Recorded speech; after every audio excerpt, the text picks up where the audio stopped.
shake, shake it, baby. Shake, shake it, baby. Shake it, mama. Shake it, County. You better shake. Imagine Zooms through a talk box. Like, imagine, like, I don't have the report. Like, you know, like you can do all kinds of harmonizing. Oh, hell yeah. Luxury, I'm hyped for today's show. We're talking about a rapper who's not only one of the greatest of all time, but arguably one of the most complicated. It's honestly what I loved about him so much was that he could be an activist and a playboy and a self-proclaimed thug, yet to even apply these labels feels wrong and reductive. That's right, Diallo. His shifting personas combined with his untimely death have made him one of the most endlessly debated figures in hip-hop, not to mention one of the best-selling artists ever. Yes. He's sold more than 75 million records worldwide. And today we're talking about a song that cemented his status as a global icon.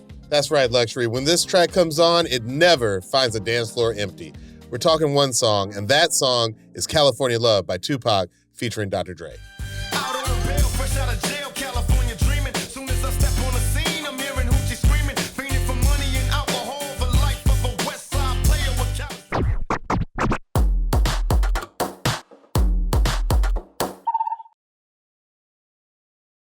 I'm actor, writer, director, and sometimes DJ Diallo Riddle. And I'm producer, DJ, songwriter, and musicologist Luxury, aka the guy who whispers, interpolation.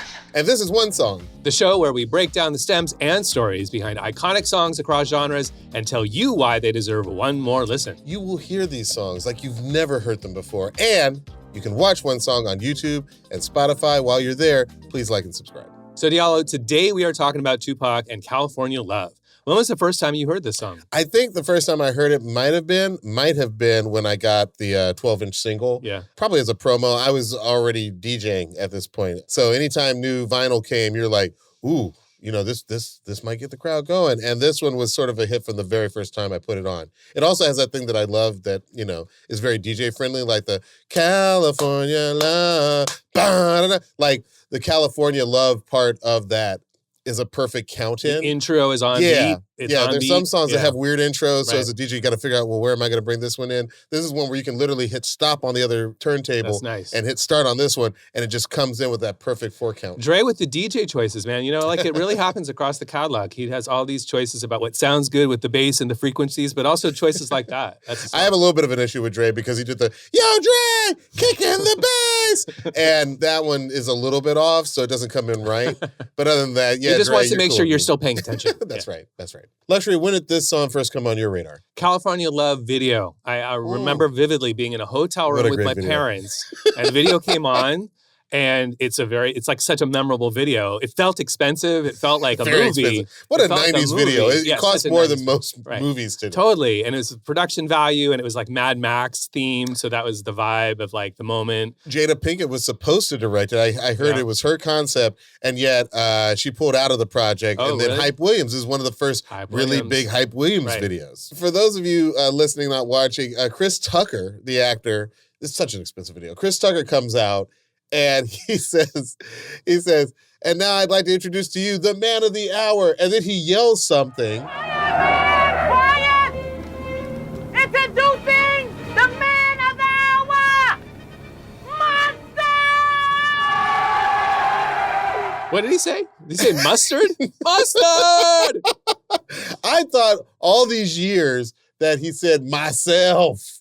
Like I thought he introduced myself, the man of the hour, myself. We thought that was hilarious. Oh, And then this yeah. other character comes and pushes past him. I can hear now that he's saying master because that's the name of the character Got who it. he's introducing. But if you ever have to introduce yourself, Just say myself. just scream myself. Was this sort of your first real exposure to Tupac? I mean, California yes Love? and no. The funny thing is that I actually went to middle school with a girl who went on to Mount Tam High School, where Tupac went. Yeah. And she was famous throughout our little friend group. After later on, we'd hear through the grapevine that she was like dating him. Wow. And so these little bits and pieces of like basically 1989 information and grapevine information, I'm pretty sure she really did date him. I'm not saying skeptically, but it was more of a legendary thing. And it was just like many phone tags removed from the actual story source. But our friend dated Tupac, which is super cool. So I was aware of him at a young age because he was already famous for the Digital Underground connection and Of everything that was course, going on yeah. I there. mean, Tupac famous for dating the ladies. I will say that there was one time in life, and I'm so grateful for this night. There was one time in life, Tupac and I were in the same space. We were in the same room. Okay, well, that beats my story. Well, so I was spending the summer of '96 in Los Angeles, staying with my sister. Was working for an actor, famous actor, and I was staying at that actor's house while he was out of the country shooting a movie. So I had this insane house in the hills and like a little internship. But the fact is, I was out here and I had plenty of free time, but I was under 21. And I had like the worst fake ID on the planet. And there was one night that I went by myself, because I used to go out by myself sometimes. I went out to the Sunset Strip and I went up to the Sky Bar at the Mondrian Hotel. And anybody who's ever been there, I don't think they're there anymore, but they had these gigantic, I think this predates those mattresses, but they had these gigantic flower pots that were right by the rope where they let you in. Okay. And I'm standing in this long, long line. And then one of the girls who like I knew in Los Angeles at the time, she was like, "Hey, come around the flower pot." So I snuck around the flower pot to get past like the velvet a sneak, rope, like a pure sneak. Snuck around the flower pot. These things are huge. I snuck around the flower pot, and suddenly I'm in the Sky Bar, and like everybody's like such an adult, because you got to realize, like I think I was like 19 or 20. Like everybody looks like a full-on adult. I couldn't believe that I was there, and I had only been there for a little bit before something. Like a pulse went through the room. Like everybody's like, and Tupac walked into the Sky Bar with Suge Knight and the comedian Eddie Griffin, who I guess was like performing across the street at the Comedy Store that night. And for the time they came in, it all just got really tense. And I don't know if it was because people were worried about, violence, or if they were worried that Tupac was going to take their girl. But like when I say the frequency shifted though. Yes, everything, you could just feel it. And because like all of a sudden, even in this crowded bar, like you felt like, oh my gosh, that's Tupac, Wow. And Eddie Griffin, who by the way was like a huge comedian at the time. We've talked about this on the show. Like you talked with the Prince, your Prince interaction. Didn't you have a Prince interaction? Oh yeah, like that was there's a charisma. There's like a vibe for these superstars sometimes. Dude, you sense their presence. You got the sense like our breath exited our body and it all went to them. Wow. It was like a weird feat. But it was the one time I was in the same space as Pac, and I was already a Tupac fan, so I couldn't believe. I was like, holy, that's him. That's him. Like when you talk about star quality, and just the ability to just walk into a room and just control it, like pure charisma. Because the second he left, you felt like this great exhale happened. You were tense the whole time. No, sure, it wasn't me so much, but I could see other time? people like loosen up again. Either because they weren't going to get beat up, or like I said, their girl wasn't going to. I'm just watching all these videos and I'm like tense and stressed out because he's a handsome man and he might steal my wife. I don't know. He's very sure about what he's talking about. Anything could happen. Just to get everyone who's listening on the same page, Tupac Amaru Shakur was born in New York City. His mother, Afeni Shakur, was a Black Panther. He grew up in New York City, then Baltimore, and moved to the Bay Area in high school, which is where my loose connection to him comes into play. And by the way, can we point out now, it's so weird that the East Coast, West Coast feud is between Tupac and Puffy, but he's born in New York. Yeah. He's from East Harlem, technically. Yeah. You know what I mean? I always thought that was a really interesting part of his story. Right. I mean, we know now to this day that like the beginnings of that was a little bit created for marketing purposes. And in fact, Tupac and Biggie seem to be like they were absolutely friends. Yeah, as Marlon Wayans and others have said. Like these guys were absolute friends. Pac tended to try to reach out to those other rappers and artists from various regions. They seem to genuinely admire each other. Absolutely. Yeah, the footage of them, it seems very real. Tupac reached out to Bone Thugs. He reached out to Goody Mob. Like anytime somebody like released music that he was really into, it didn't matter where they were from, he would always be like, yo, I want to let's get together and make some music together. So other interests, it's another thing beyond the scope of this podcast, but worth mentioning that things that got in the way, we're definitely coming from outside forces. Yeah, external forces for sure. Listen, this man was multi-talented. He took acting classes, he took poetry, jazz, ballet. He was in theater productions at his school. There's like a theater teacher who talks about one of the best Othellos he's ever seen was when he gave a reading at age 17. Wow. Yeah. And his rap career begins in earnest in Oakland when he goes to a poetry class run by a woman named Layla Steinberg, who later becomes his mentor and first manager. Yeah, that's really interesting. It was actually Layla who helped Tupac get his first deal with Atron Gregory, the manager of Digital Underground. Let's hear a bit of his recording debut in 1991 with Digital Underground on this song called Same Song. People change, wanna live their life high. Same song can't go wrong if I play the nice guy. Claiming fame must have changed now that we became strong. I remain still the same, because it's the same song. By the way, the best part of that is that Humpty Hump calls him 2. Short for Tupac. Between Tupac, he was like, yeah, this, two, that's going to be your nickname. They haven't figured out Pac yet. Yeah. Why, two? Could have gone either way. By the way, I have been racking my brains like all around the world. It's the same old song. That feels like an older song, but I have not been able. It's not on Who Sampled. Really? Is that? No, absolutely. Is that an older song that you're aware of, like a 70s song or a 60s song? Yeah, it I would feels think like that's an older interpolation. song. One Song Nation, if you know the answer, find us in the comments. You always do. So in 1991, Tupac released his debut solo single, Brenda's Got a Baby, which looks at the harsh realities of being a teen mom. It's pretty heavy stuff for a debut. Earlier, I mentioned that there are many sides to Tupac, many faces. You know, there's the socially conscious Tupac, you know, who's like the voice of the voiceless, so to speak. You hear this Tupac on songs like Keep Your Head Up. Some say the blacker the better, the sweeter the juice. I say the darker the flesh and the deeper the roots. I get from Dear Mama.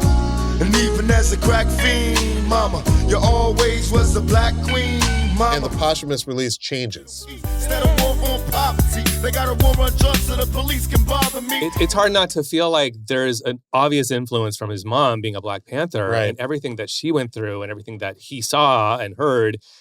It just growing up with that group of people in his house, and their whole lives were devoted to the cause. Absolutely. His father was a Black Panther, too, Yeah. Billy Garland, Mhm. who it doesn't sound like he was really involved in Pac's life after, I guess, 1976.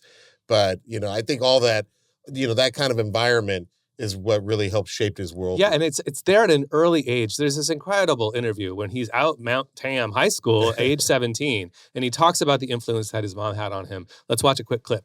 My mother taught me 3 things: respect, knowledge, search for knowledge. It's an eternal journey. That's like my haircut, the line. 360 degrees, find knowledge, always.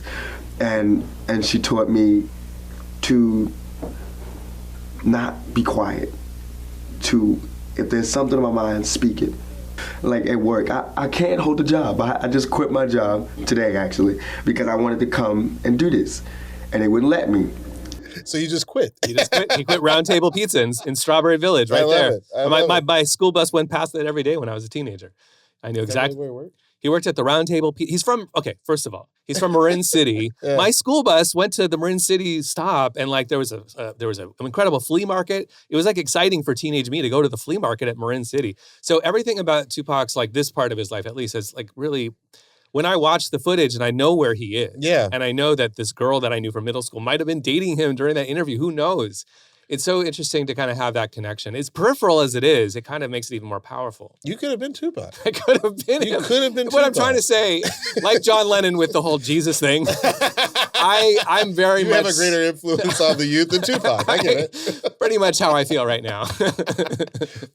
Well, look, although he never abandoned this activist lens, it was actually the charismatic Playboy Pac that got him his first Billboard Hot 100 hit with I Get Around.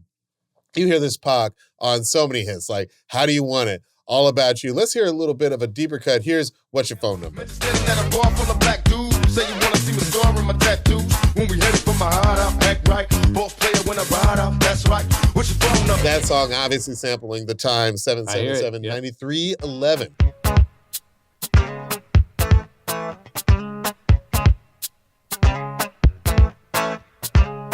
So there's another layer of Tupac who I want to talk about, and that's the death-obsessed gangsta Pac. I first noticed this darker side of him on his track Pain, which is one of my favorite songs of all time, Pain, from the Above the Rim soundtrack. He also starred in the movie.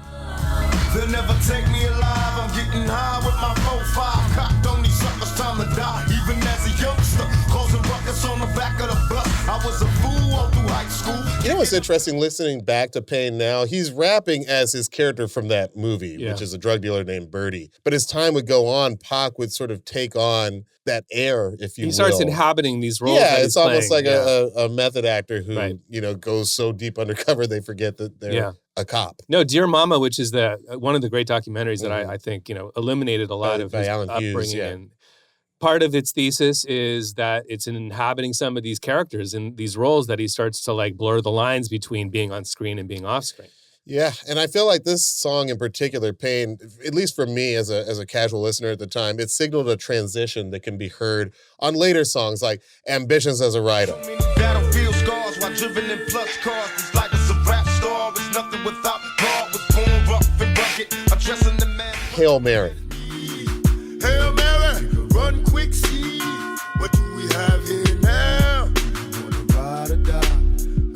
let's hear a bit of a song that he recorded with Bone Thugs. This is a little bit of a deep cut, but it was recorded around very close to near the time of his death. This is Thug Love. I'll probably be punished for hard living. Blind to the facts. Thugs is convicts in God's prison. Hands on the strap. Praying so Father, please forgive me. You know what's interesting? Just as from a purely aesthetic point of view, gunfire works in songs. It really works well in songs. It makes you put your fingers up and I couldn't help but go pop, pop. And it reminds me of MIA's Paper Planes.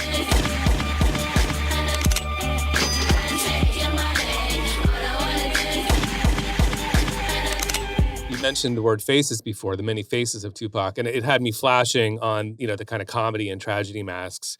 And the thing is, it's an existential question. Where does one end and where does one begin? We're always kind of, as humans, putting on masks in different scenarios. Yeah. So if he's putting on a mask, so to speak, more so of a quote unquote gangster effort, he plays gangsters, but he's still Tupac, the same Tupac in that 17, the video we saw when he was 17. That where does one end? Where does the other begin? But that question is true for everybody. Actual gangsters and thugs are also sensitive people with, who want love at the end of the day. Well, it's funny that you should bring that up because in Tupac's, he famously had Thug Life tatted on his torso. But according to Pac, Thug Life stood for the hate you give little infants fucks everybody. Now this is probably a backronym, as we like to call it, but that Pac, who's very aware of social injustice, it's not like that Pac went away. No. But it was also in a weird way, I have to give people in this game, because this is at the height of gangster rap when he's coming out with a lot of this music. It's almost like he had to do something else to get people to listen. Yeah, exactly. And then once they were in the door, hey, I'm going to share all this other stuff. I was just thinking the same thing. Maybe he finds a new a new choice.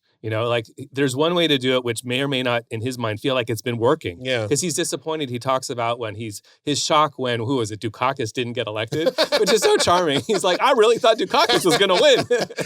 Pac was really watching that Iowa caucus results. But he really is paying attention to this stuff, and it shocks him when the world continues to disappoint him.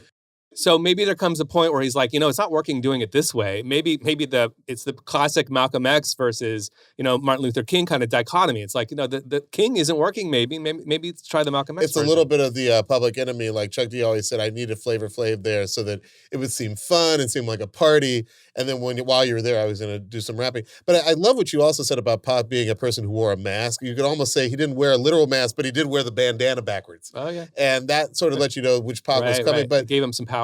But Pac was, he was totally wearing, he was an actor, And by the way, a very good actor. He was excellent in Juice. He was excellent in Poetic Justice. So many movies. I actually think if we have any cinephiles listening, go back and watch, it's hard to believe this movie got made, but go back and watch Gridlocked. I think Gridlock is very underrated. Tupac and Tim Roth together on screen, they have so much chemistry. Directed by Vondi Curtis Hall. If you get a second, watch Gridlock. Any cinephobes out there, you know what? Don't watch the movie. You're gonna be afraid of it by definition. So. I like TV. Movies suck. I'm afraid of them. So fast forward to 1995. Tupac gets embroiled with this, feud with Bad Boy Records. It's an insane time for Tupac in some of the best and worst ways. He's in prison for most of 95. But while he's incarcerated, he had his first album to debut at #1 with Me Against the World. Then, towards the end of 95, Suge Knight paid Tupac's $1.4 million in bail in exchange for a 3-album deal with Death Row Records. I remember when Death Row was at the corner of Wilshire and San Vicente here in Los Angeles, that office had blood red carpets. No joke. I think we have a picture of it for those of you watching. I heard nothing but horror stories about this office. Are you saying the carpets were blood red to mask the actual blood? What are you saying? Why is that bad? I think it might have been towards a gang affiliation, but it might have had a dual purpose. Got it. All right, now I get it. You could actually slaughter. No, I mean, there was a famous story about a musician. I think he played violin on some Death Row album. He hadn't been paid, so he showed up at the office, and there was somebody having sex in the lobby. Insane, not really appropriate things happening. That's inappropriate. At the corner of Wilshire and San Vicente. But here's what I do know. It was probably not the healthiest environment for a newly freed Tupac, fresh from prison and also beefing with Bad Boy. It was probably not the best environment for him to come out of prison and enter into. Seems like it might have been fuel for the fire. Quite possibly. And I'm gonna choose my words carefully on this topic, and I agree with you, Deal. That's fair. But listen, we're going to take a quick break. But when we get back, we're going to try and trace the origins of that iconic California Love hook. It's not as simple as you think. When we get back.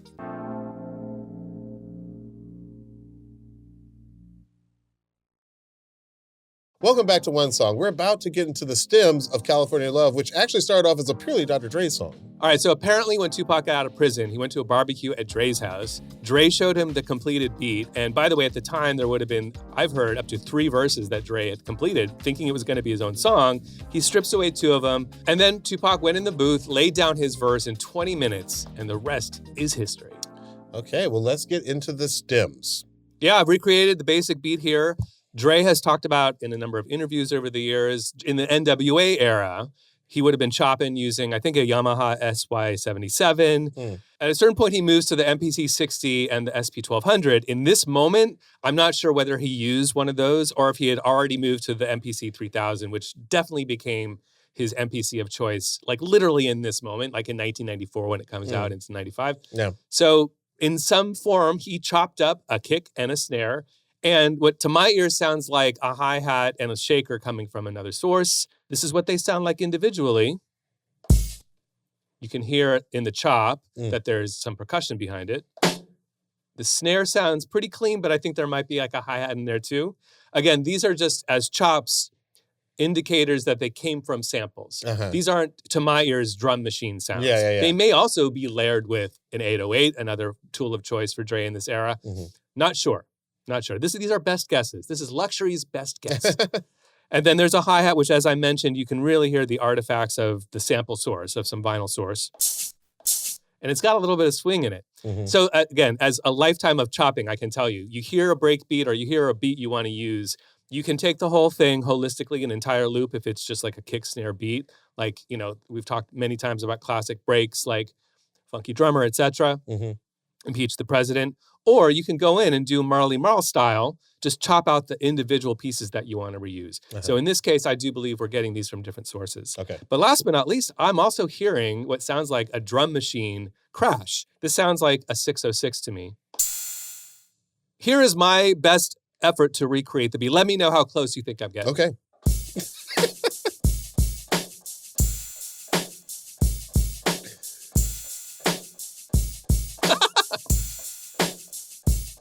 I suck. I fucking nailed that. Okay. Dude, you crushed that.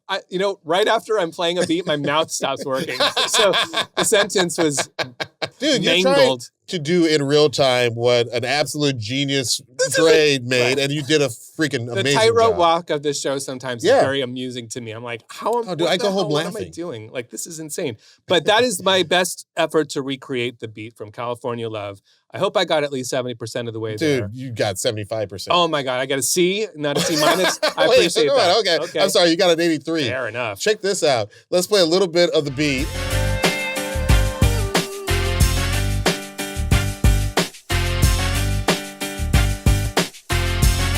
California Love has this iconic riff. It's sort of like the defining quality of the song. It's a single bar loop that goes throughout the entire song. Yes, right. and it's a piano. I always said that, like, back when I used to DJ full time, like, I wanted to compile a playlist or a compilation of like the hardest pianos used in hip hop of all time. There are a couple of songs where like the piano is just, it's hard. Yeah. It's hard. Ill Street Blues by Coogee Rap is an example of that. Like, it hits so hard, that piano. Raggedy in or throwing hand, kicking a can. Thinking of a place to pull some banking because I'm dead and stinking. So's all my shoes winking, t-shirt is shrinking. And this song has a hard piano in it too. Hard piano in it. Correct me if I'm wrong. Does this song, California Love, does it sample? The song in question would be Joe Cocker's Woman to Woman. In true Dre form, this is the era where he's not sampling anymore. Yeah, he's interpolating, right? For the most part. That's because you pay less money to clear it, That's right. You don't need to clear both the publishing and the master. You're only paying the publishing side of things, which means you're giving up publishing, as we will be a little foreshadowing as we get to the splits a little bit later. No small thing for this song with a lot of repercussions. But here's the song that was interpolated. This is indeed Joe Cocker's Woman to Woman. And importantly, this is technically Joe Cocker with the Chris Stainton Band from 1972. I'll get back to that in just a second. Let's listen first to the source.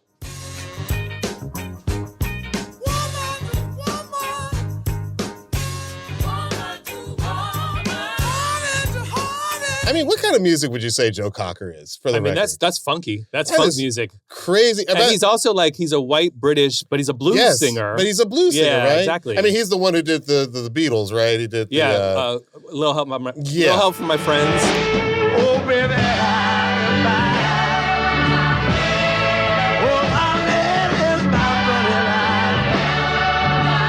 Which was was on then the John Wonder Belushi Years. then like did his parody of. Yeah. one of the funniest John Belushi Yeah. clips of all time. Mhm. But I feel like Joe Cocker's got one of those great Mhm. bluesy, Raspy. alcohol-drenched voices. Yeah. that Oh, yeah. just sounds really cool.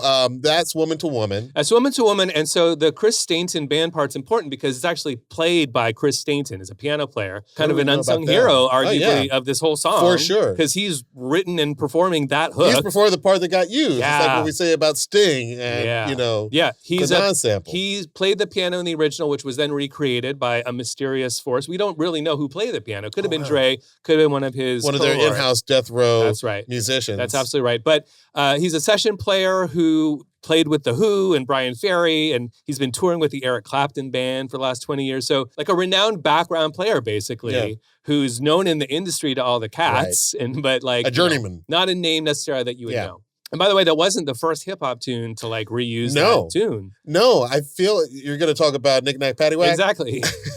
Let's play a little bit of EPMD Knick Knack Paddywhack. This is from 1989. Maybe this is where Dre had heard it used before. Maybe not. The capital D, the O, the C, the AKA, the P, the M, the D, and me. The E to the D to the O to the U to the B to the L to the E. It's time, P. There's a lot of spelling in there.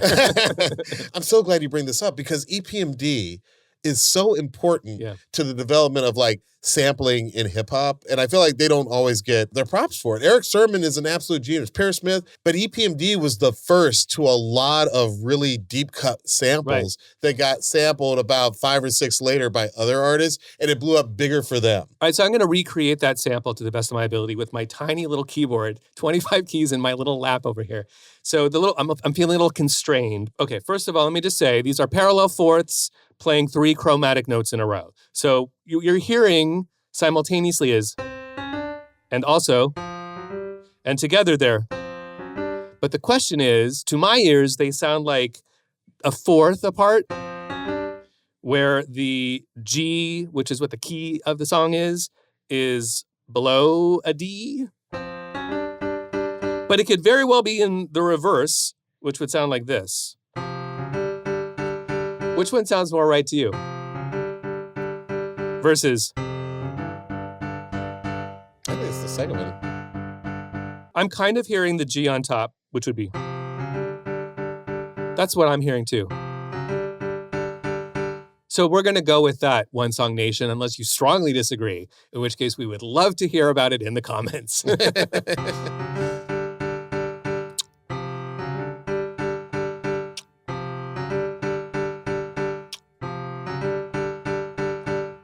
I like your face when you play that. Do you like my tongue doing that? What's going on with the bass in the song? Because to me, to my ears, and to my DJ ears at the time, I was aware of Death Row using like live musicians in the mix. Is this a synth or is it a live musician? So this is one of these episodes where we have to have a little bit of a caveat about names because first of all, 2 things. One, in the credits, there aren't any names to be that as performers outside of Dre, Tupac, and Roger Troutman, who we will be doing a little moment about a little bit later. But as far as who's actually performing the sounds that you hear in the mix, we know that they are interpolated and not sampled, but I'm not sure who is re-performing them on every instrument. I will in one moment. For one of the sounds, I have a theory. Okay. I will say that in the credits for this song on Discogs, you'll see a couple of names. One is Sean Barney Rubble Thomas.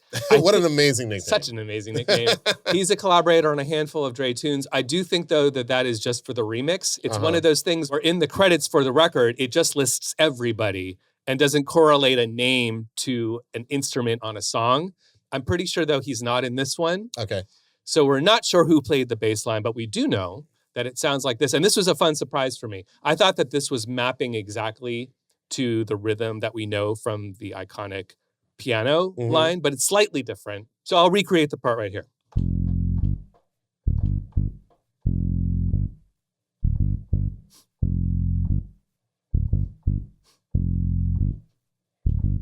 That first note is so important. And that's the one that surprised me. I thought it was going to recreate the chromatic. It doesn't have the G flat in it.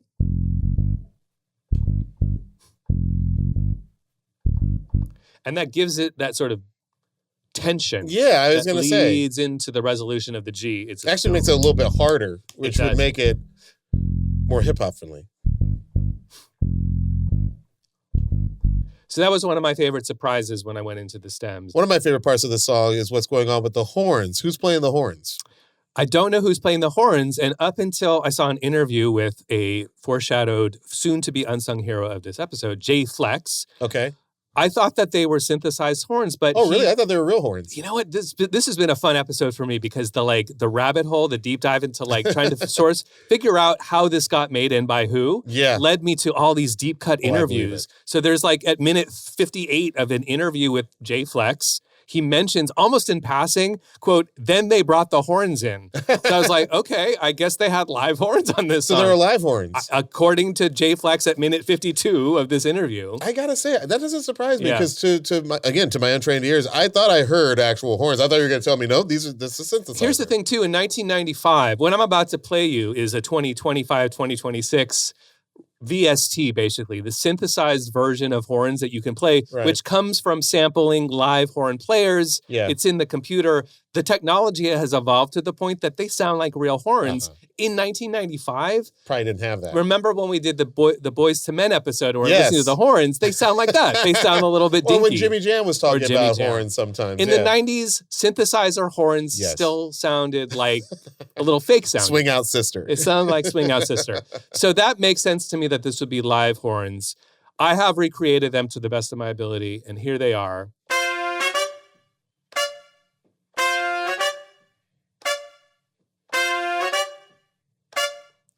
And I keep hearing now that held first note, that longer first note, that is such an important part of the motif that runs through, again, the entire song. Yes. Is just one 4-bar loop. Now, that said, the horns do come and go for punctuation marks essentially throughout it, but you're still getting that dun, that longer first note. I'm now hearing, the more deeply we dive into the song, how crucial that is to giving it a big part of its power, I think. Absolutely. And what I'm realizing now from the use of live horns, even though we can't find out exactly the names of the players, but the use of live horns, this music video that was probably $2 million or something like that, like when you put money into the art, sometimes it makes it better. Sometimes it makes it more memorable. And I think that one of the problems that we have in society today is that we think we can shortchange the arts, essentially, and spend the bare minimum on everything, and that it's still going to be just as good. And that doesn't seem to be the case. If he had used synthesizer horns in 1995 and they just shot a video in an alley, it wouldn't have the same impact that it has today. Absolutely agree. And to your point, when we get to the songwriting splits by the end of this, you'll see that no expense was spared in the making of this song. Yeah. Interestingly, because we're not done with the interpolations. We've got a couple more to come. And ultimately, it cost a pretty penny. So there's one more important part of the music track, which is there's a single stab, which is kind of ghostly sounding. You may or may not have even noticed it because it's a little subliminal, but here it is. Yeah. Yeah. It's very important. That's actually what makes it sound West Coasty for whatever reason. Yeah, I think you're right. There's something kind of ghostly about it. It sounds like that kind of Mogi sound that he's using on the other songs. Yeah. What is that? So I'm not exactly sure what instrument that is or what synthesizer, but I do know that there's someone who claims to have played it. Okay. Again, the fun of this episode, all the rabbit holes led me. Fog of War. Fog of War led me to Chris the Glove Taylor, who on a Live from the Basement interview says, quote, "It's a part that I created. One part, one little chord. Can I get my 1/8% for that?" So he's uncredited as a writer, and it doesn't sound like he was necessarily paid. We don't know, though. He might have been in-house getting a salary or something like that. But we do know that Chris the Glove Taylor says that that's his contribution. Okay. That single chord that wasn't part of the sample that he added to the song, which we agree is pretty iconic. Yeah, we like that part. We definitely like that part. And just for a little more shine on unsung hero Chris the Glove Taylor, he was in the 1984 movie Breakin', DJing for Ice-T. He wrote the song Reckless for that movie. Now 1, 2, 3, 4. Get up, everybody. Get on the floor. Cut, turbo. All right, so let's get into the lyrics. Let's start with the chorus. California, knows how to party. In the city of LA. So satisfying.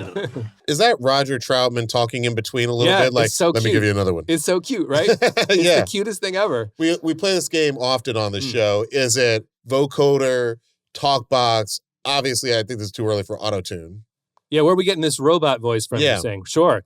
Well, we're going to talk about Roger in just a second, but first, let me answer your question. A talk box is what we're hearing. Okay. And the difference between a talk box and a vocoder, vocoder. because they're very similar, but the easy way to think about it is that, so the talk box, you see the tube. Yeah. The tube directs the note in from the singer's mouth to a connected instrument. Uh-huh. In this case, with Roger Troutman from Troutman. Zapp. Yep. He tended to connect it to a mini Moog. And for this song, though, he's using the Yamaha DX100. But what that means is that he's making the instrument sound like the human voice, which is the opposite of a vocoder, Uh-huh. which makes the human voice sound like an instrument or more like a robot. Where one ends and the other begins is challenging. Go back Yeah. to our Daft Punk episodes, That's right. our That's right. two-parter, because there are moments I think that there's a mix of vocoder and talkbox and Get Lucky, but they're very similar. But we know because Roger Troutman is the Yeah. king of the He's talkbox. sort of the pioneer of the talkbox. He is one of the One pioneers. of them, yeah. Let's Peter just say Frampton, that yeah. Peter Frampton did it first in 1976. Yeah. And in his case, he's using the same device of Yeah, he's got a tube in his but mouth. it's connected to the guitar. Got it. So you can connect it to any instrument. That's very fun. Let's watch a little bit of Roger Troutman using his famous talk box. Please roll that clip. First thought it was like More bounce, more bounce, much more bounce. Mama, baby. As fascinating as that is, I'm almost more fascinated by his all gold outfit. That was insane. For those of you not already watching us on YouTube, watch us on YouTube because that outfit is incredible. And I just don't even know if they make that anymore. And let's give a little shine to Roger Troutman and to Zapp because not just Yes. unsung hero of the song. By the way, he's one of the listed features on the song. Don't forget, it's Yes. featuring. It's He Tupac is. featuring Dre and Roger Troutman. OG. OG. So Zapp is the name of his entity that he was in with his Yeah. brothers. 4 Troutman brothers from Dayton, Ohio. They are foundational to funk. So much. So foundational so to many West great Coast. songs. We have to Yeah. do a Zapp episode at some point Oh, hell because yeah. Zapp is just, it's incredible. It's Absolutely. incredible music, incredible catalog. That song that we just heard, he was just doing a rendition of More More Bounce Bounce. to the Ounce, which Fantastic is produced song. by Bootsy Collins. Yeah. George Clinton actually signed them, and their first record came out produced by Bootsy. So there's a connection right there to the Godfather, the P-Funk mothership right there, Yeah. which is another West Coast connection, obviously. Yeah. So there's a lot in the mix here of like references and sources. Dre was a huge fan of Roger Troutman and really wanted to get him on a track, and this is what they figured out how to do. So many great songs out of Zapp. I'm talking about I Want to Be Your Man, Computer Love, and So Rough, So Tough. What is the relationship between So Rough, So Tough with the song we're talking about today, California Love? It's so interesting how many different ways Roger Troutman and Zapp are part of this song. So interestingly, the actual chorus to the song, which is California Knows How to Party, is an interpolation of a song called West Coast Pop Lock by Ronnie Hudson and the Street People. Why am I saying Classic this? song. And after you ask me about Zapp, we'll find out in just a second. But first, let's listen to West Coast Pop Lock from 1982.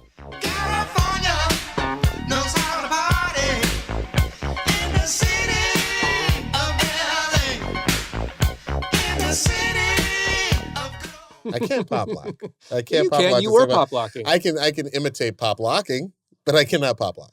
To the listeners, if that song sounds familiar, West Coast Pop Lock, it's because the musical bed of it is supposed to sound like So Rough, So Tough. Let's listen to that.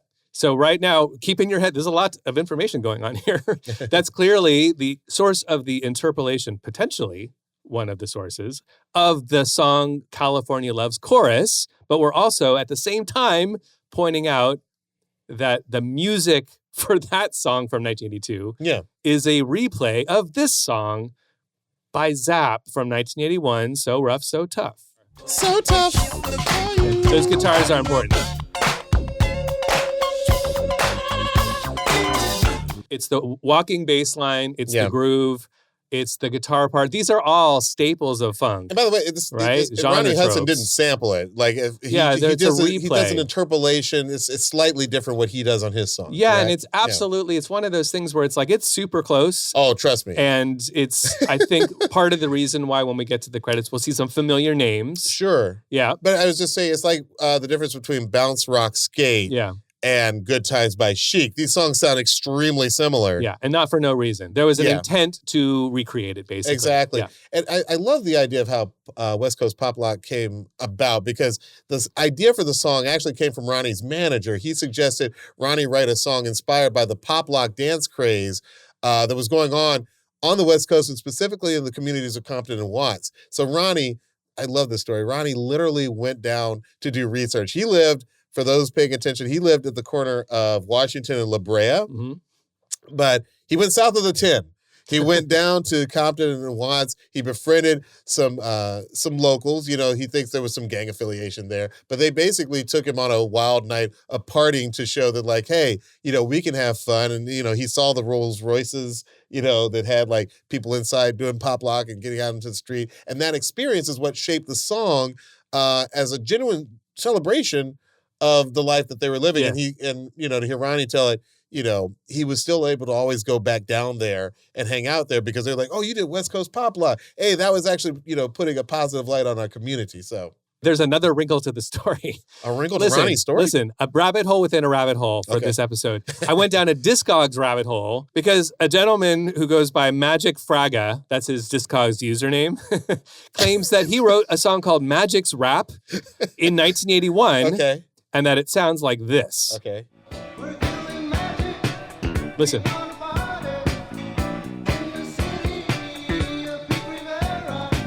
The what?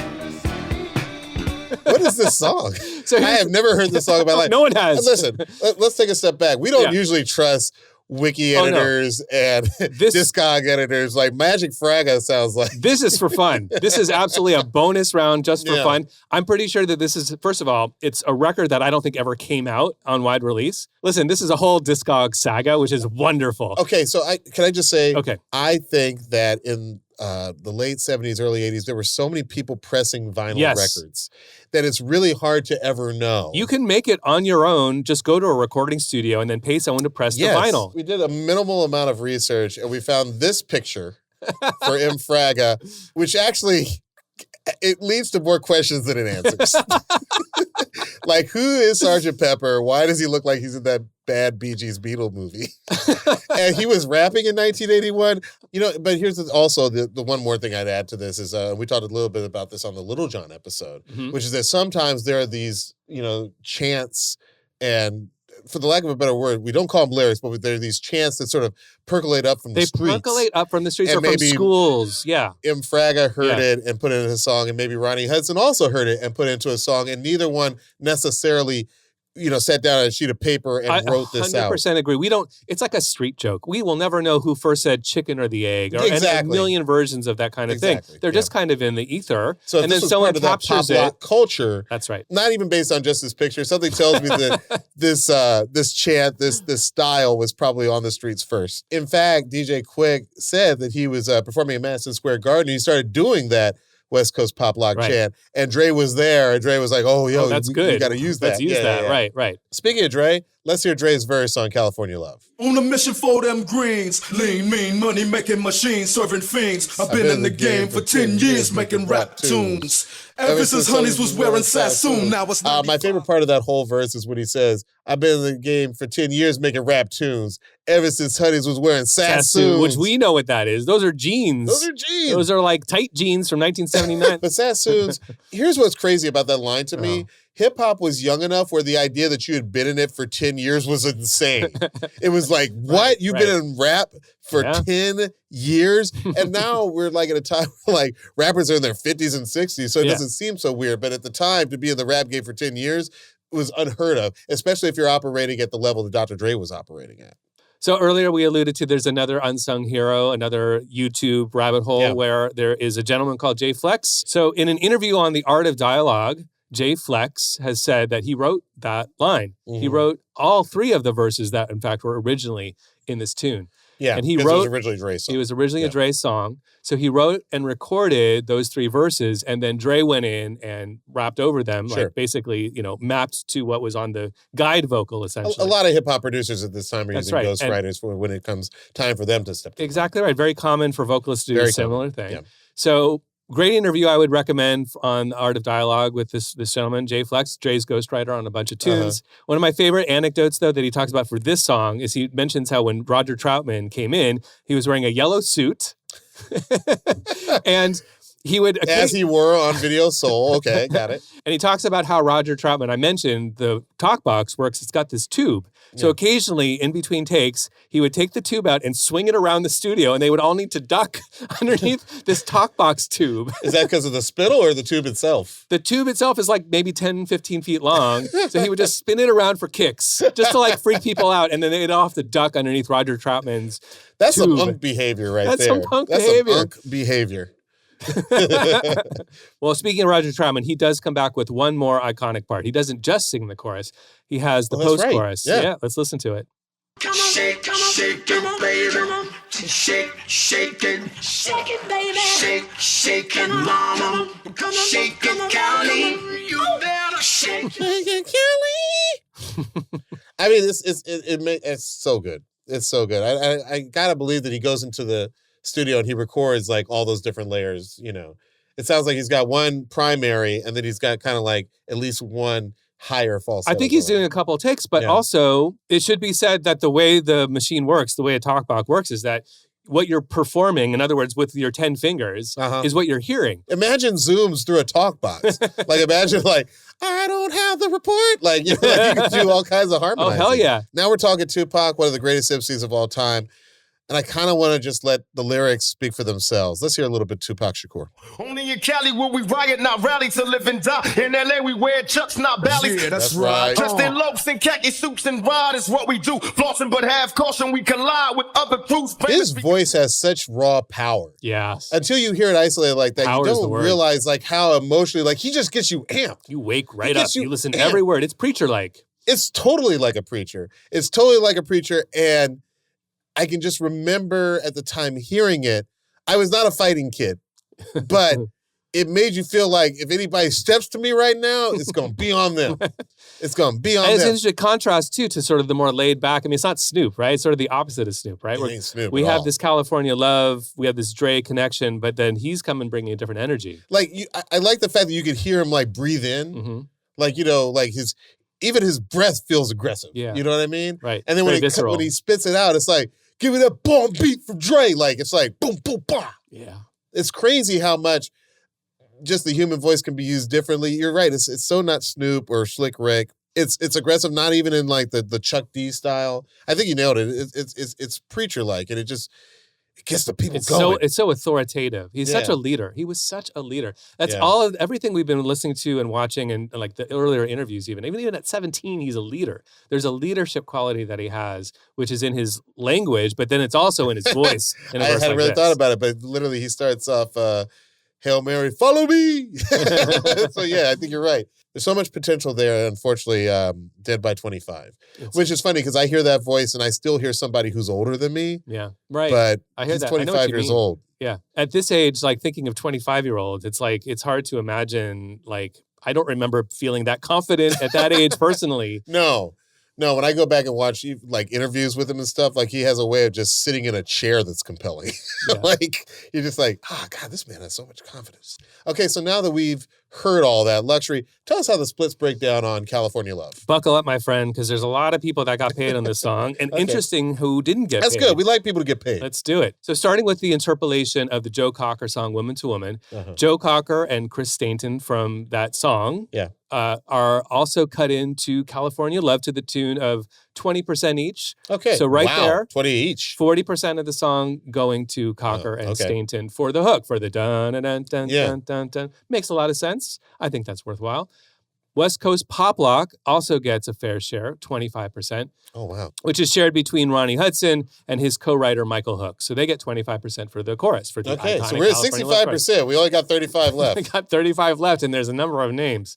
And not all of them get cut into the math of this 100% pie because the other 35% goes to the Troutman brothers, Roger and his brother Larry. So Pac gets nothing off of this. Pac and Dre are listed as songwriters in the public credits with 0 next to their names, which is really interesting because it means that by the time they were done clearing all their interpolations, there wasn't anything left for themselves. What's nuts about that, this is, I believe, Pac's best commercial performing single. Now, he would have been paid probably on the master side for royalties, depending on the nature of his record contract or his deal with Dre. There's some money that they are making from this song. And of course, any sort of live performance, etc. But the publishing is all taken up with all of these interpolations. That's so interesting. Luxury, what do you think the legacy of California Love is? It is such an iconic song for our state, for the Golden State, for the place where we live. Yes, it's a lot of hometown pride. That's true. A lot of home state pride. And I love that it's encapsulated in this song, and especially given who the players are on the song, the people who made the song and the song's legacy with all the layers as we've been discussing with the interpolations and the use of other things. I agree. And it's so funny. In my mind, it enters the pantheon of great songs about places. You would never, from California Soul, California Love, some of the songs by The Doors. Like this song definitely reeks California. You wouldn't put together a definitive playlist about the West Coast and leave this song off. But I think there's so much, in terms of legacy, there's so much I want to say about Tupac, but for this song in particular, it's the one that launched him into full-blown superstardom. It's what prevents him from just being the guy who did Dear Mama. There are a lot of people with hits in the 90s who have never risen to the level of Tupac Shakur. And I think that because this one never finds the dance floor empty, it actually helps preserve Tupac in the mass consciousness. Yeah. You know what I mean? Like if all his songs were like That's super right. serious and earnest, well, then it would be easier to forget him, right? I feel like it's maybe the most widely known across the population, sure. like the general population, not the heads necessarily, or the fans. I agree. I think that if Marvin Gaye only had like his slow songs and not like a got to give it up, it'd be easier to forget that he had been there. And I think that this song, because it gets people to this day to get up and dance, is in some ways more of a celebration of his musical legacy than if it had not been there. Tragically, just 9 months after the release of this song, Tupac was gone. But what's wild is how massive his career became after his death. 7 posthumous albums, a Grammy, more than a dozen documentaries, the Coachella hologram.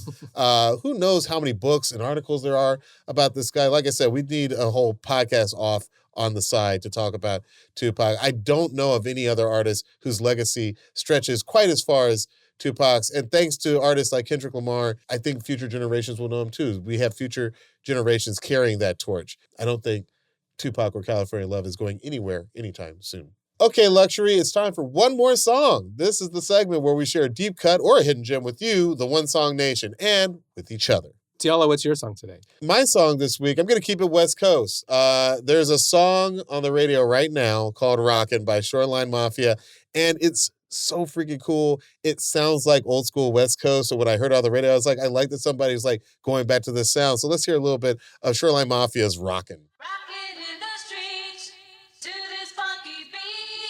Hellcat Key, Big AP, I'm going back to Cali like I'm B.I.G. Send a death threat, he gon' D.I.E. Love that song. Yeah.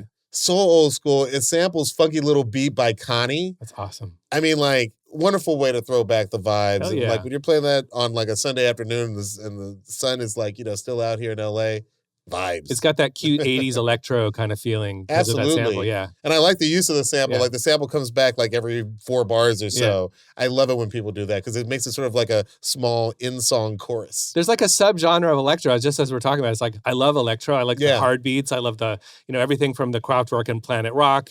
But then there's this sort of cute subgenre where you have these like female vocalists. I have so many songs I'm thinking of now. Shannon, Let the Music Play might be my favorite. Absolutely. Yeah. Shannon listens to the show. Shout out to you. Let's hear just a little bit of Connie Funky Little Beat just so that people can hear the original. They've all got the same sort of Kraftwerk beat, but then you can do so much on top of that. Am I right? This is cute. This is cute electro. It's a funky little beat. It's a funky little beat. Luxury, what's your one more song? So I've been enjoying this new phase of life where as a KCRW DJ, I'm actually doing a rock show after being like a disco and funk DJ and practitioner for a decade plus. Like they gave me a post-punk show. So I'm having fun finding some new or more recent music to kind of throw in the mix along with my, post-punk classics from Wire and Gang of Four. This is a band called Lambrini Girls out of Brighton, in the UK. Right on. The record is called Who Let the Dogs Out? The song is called Love. True love is nothing more than the wrong hill to die on. Trouble bonding over races with the best of intentions. Put me on a pedestal so you can rip me off. Guitars are back, baby. I love it. What I like about that is that she's singing aggressively. Yeah. And I think the aggression is way better on a song than it is in real life. She's kind of preaching a little bit. She's kind of like Tupacing it a little bit there. I was with going her to say, delivery. like, there's a little bit of like, this is what Brighton anger. Yeah. So she's showing Brighton love. Yeah, and the guitars love, have a isn't little it? bit of a vibe. Yazzy vibe. This is to it. Lambrini? It's Lambrini. It's called Lambrini Lambrini Girls. Lambrini Girls. Yeah, that song is called Love. It was one of the few I could play without explicit lyrics in it. I will say another song from this record, which I can't say, is Blankology 101. That's like the key track. Okay. Go check that one out. But I'm not going to say the C word. Lambrini, but this song was called Love. That song was called Love. Perfect. The other one is called Blankology 101. Well, I loved it. I'm definitely going to go out and buy that one today. As always, if you have an idea for one more song, you can find us on Instagram and TikTok. You can find me on Instagram at Diallo, Diallo, and on TikTok at Diallo Riddle. And you can find me on Instagram at LUXXURY and on TikTok at LuxuryXX. And you can follow our podcast on Instagram and TikTok at One Song Podcast for exclusive content. You can also watch full episodes of One Song on YouTube and Spotify and on Apple. Just search for One Song Podcast. We'd love it if you like and subscribe. Also, be sure to check out the One Song Spotify playlist for all of the songs we discuss in our episodes. You can find the link in our episode description. And if you made it this far, you're officially part of the One Song Nation. Show us some love, give us 5 stars, leave a review, and send this episode to a fellow music fan. It really helps keep the show thriving. Luxury helped me in this thing. I'm producer, DJ, songwriter, musicologist, and every Friday night from 10 to midnight on KCRW DJ Luxury. And I'm actor, writer, director, and sometimes DJ, and sometimes KCRW listener, Diallo Riddle. And this is One Song. We will see you next time. This episode was produced by Melissa Dueñas. Our video editor is Casey Simonson. Mixing by Michael Hardman and engineering by Eric Hicks. This show is executive produced by Kevin Hart, Mike Stein, Brian Smiley, Eric Eddings, Eric Weil, and Leslie Guam.